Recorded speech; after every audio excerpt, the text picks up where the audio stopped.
Hi, how to connect Stripe with a chatbot to generate automatic payment links. Creating a simple base chatbot. Testing the basic chatbot functionality. Requirement for the chatbot to provide an extra payment link donation when the user selects an amount. Locating and clicking the server settings. Adding the MCP server name and an optional description.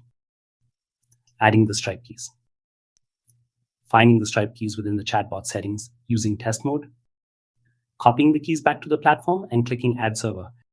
Selecting the required function payment link and unchecking others. Verifying the MCP connection and moving to instruction configuration. Setting the instruction so that selecting any option generates the payment link.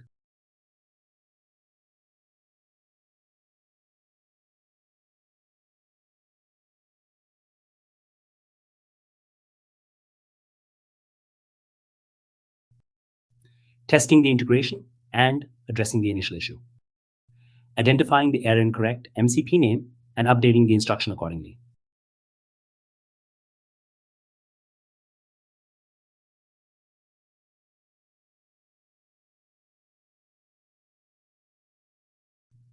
Retesting the chatbot after updating the instructions.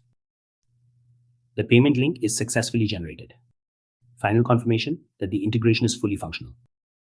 That's it. Thanks for watching.